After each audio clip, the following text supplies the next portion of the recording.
So my name is Kate Werran, and the book I've written is called An American Uprising in Second World War England, Mutiny in the Duchy. I've got a copy just here.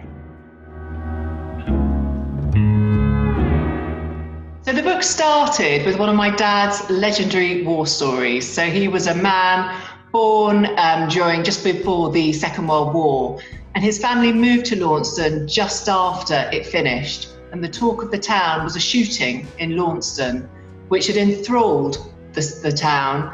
And one summer, my dad took us to the town square, and there are actually bullet holes that are left in the brickwork of the hotel and the war memorial. And we felt those bullet holes, and it kind of sparked an interest, which has been a lifelong fascination. So I made a lucky Freedom of Information request to Washington, and I got a copy of the original court-martial transcript. And when I opened it, it was just like starting a drama script. It was so compelling. This book is about race. It's about Britain. It's about America. And it's about our attitude towards race. Just a point in history in 1943. And the thing that I found particularly interesting is that the British reaction to the egregious racism that African American soldiers who'd come over here to fight for our freedom, the way that they were treated, and the British reaction to that was extraordinary. They rejected the colour bar, they rejected the segregation in the US Army, and that for me was surprising.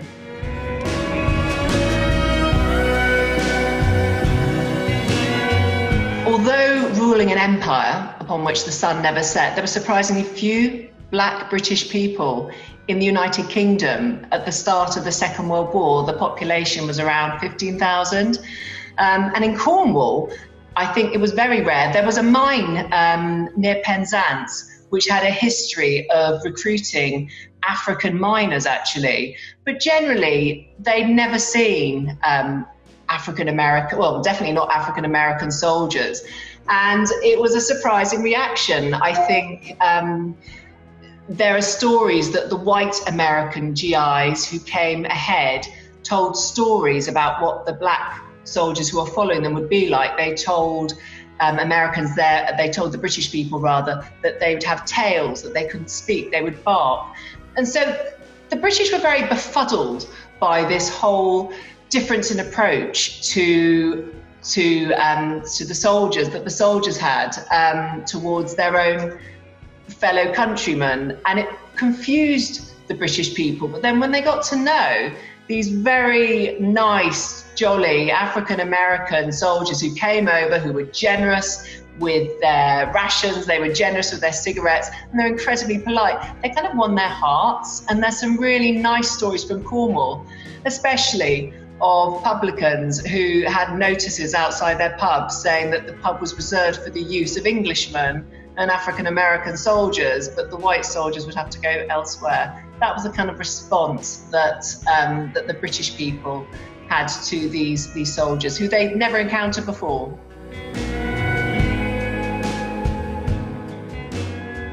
And I'd like to read you the first chapter, which sets the scene.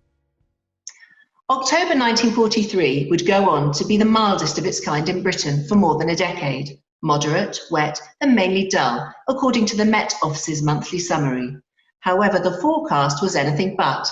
For a small town in the southwest, not 25 miles from Exeter, day-to-day life momentarily suspended itself during the middle of that month as national and international pressmen descended daily on Paignton, Devon.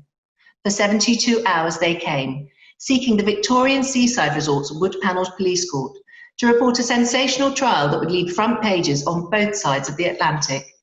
It was indisputable, from day one, that something extraordinary was playing out in this single room, a drama that stood out, even in battle-hardened Britain.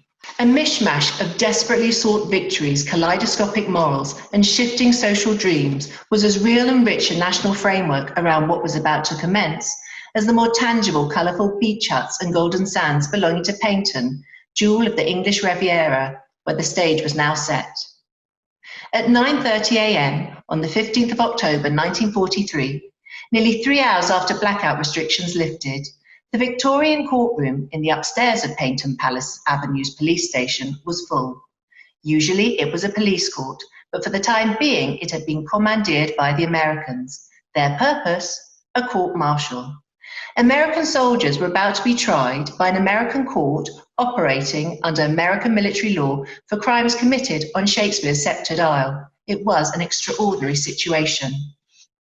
Newly arranged rows at the back of the court were filled with the frames of several US servicemen who until the previous month had been stationed just 60 miles away in a small Cornish market town. Behind them sat two more rows, bursting with newsmen, representing an A to Z of British and American press, spanning Chicago, Illinois to John O'Groats, Scotland. And right at the front of the court, facing the accused, sat Lieutenant Colonel Raymond E. Zickel of the 307th Quartermaster Battalion, law member and president of this US Army court-martial. He presided over a 10-strong panel of US Army majors and captains, including trial judge advocate Frank P. Erish, heading the prosecution, and his counterpart, the defense counsel, Captain John A. Philbin. Immediately in front of and beneath the court president and panel sat a talented young English blonde. Miss Joyce Pack, a 21-year-old from Torquay, had, even by the war standards, an unusual job. She was one of just 6 women in the entire British Isles employed by the US Army as an official reporter for court-martials. The geographical area she covered was the southwest. Before initial proceedings were over and well ahead of the first witness even starting to stand, there were 3 red flags explaining why this court-martial was attracting so much attention, from the free world's press to its highest echelons of power in London and Washington, D.C. Right at the beginning came the first indication. As the accused American soldiers' names were read out, it became clear that the case involved a shockingly large number of men. It was highly unusual for large gangs of defendants to stand together, and when legal proceedings opened, it introduced no less than 14 soldiers, including significantly 2 sergeants, Henry Austin and Robert Hughes. All 14 were members of the 581st Ordnance Ammunition Company, stationed in the Norman town of Launceston, once Cornwall's ancient capital and known as the County Gateway. Their sheer number made it truly significant and was also crucial in logistical terms. Paynton Police Court was borrowed from the British authorities. It was the only place big enough to hold all the people in the case, reported the Herald's Murray Edwards. Next, as a catalogue of charges was read out, came the second explanation for the court's heaving press benches. The allegations were not only many, but very serious. This was no ordinary criminal case, but mutiny with murderous intent. Each man spoke only to plead not guilty. For 2/3 of them, it would be the only time in the entire 3-day court-martial that their voices would be heard out loud. After a 5-minute recess, the president got to the nub of the case, and why, most of all, this legal affair would grip groups around the world. It was the final and most significant signal that something extraordinary was about to unfold, that the crux of this case was different. Before continuing with the proceedings, let it be understood that no report, publication or other communication may disclose the location of any unit, Army Postal Office number, and any publication must clear through the Board of Censors prior to being released, he started. American military authorities were obviously trying to keep a tight lid on this standout case. Quickly, President Zickel moved to the heart of the matter and to why this case was potential to cause controversy on a seismic scale. Turning to the court, President Zickel made an exceptional demand. No reference will be made to race or colour of the accused of any parties who are witnesses of the proceedings. The President, confident he had thus quickly nipped any trouble in the bud, looked round to the waiting press non-expectantly, asking, "Is there any questions in the mind of anyone to that announcement?" But that cat was long out of the bag. Race was at the heart of this, and too many people knew about it.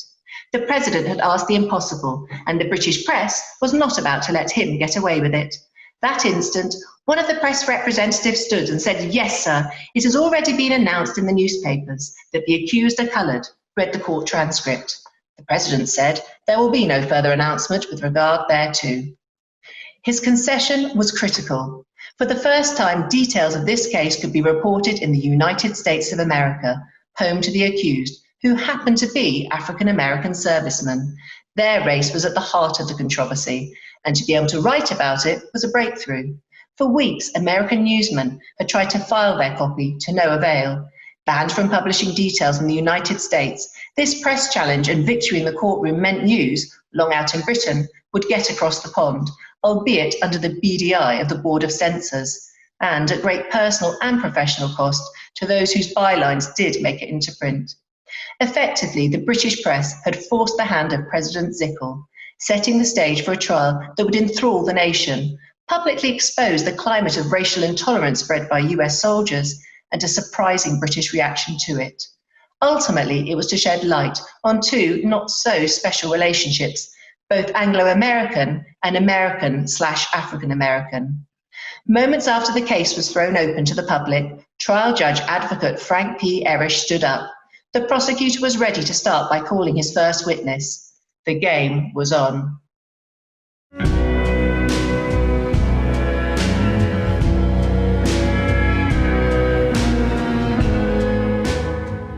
I've got 4 children. My husband works in London 2 to 3 days a week. So having everyone around has been absolutely lovely. What else has been lovely is not rushing about to school and after school activities. That's been really nice. We can all walk the dog. So that's been really great. And what hasn't been so great is homeschooling, which has been the bane of my life. And I'm so looking forward to the summer holidays.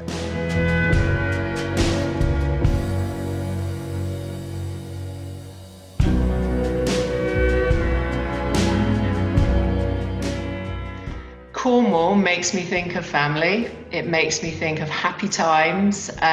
My memories of Cornwall as a child, it was always sunny. It probably wasn't, but for me, I just remember sunshiny days on Bude or Widmouth Bay, driving around narrow country roads with my dad, all saying, "Slow down, Dad," and getting him to beat the horn.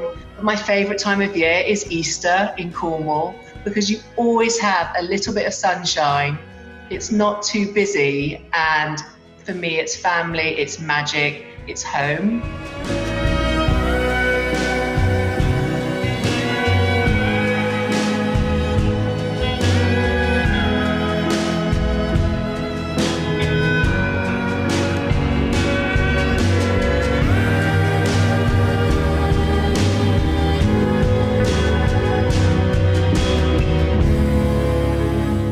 I'll see you at North Cornwall Book Festival.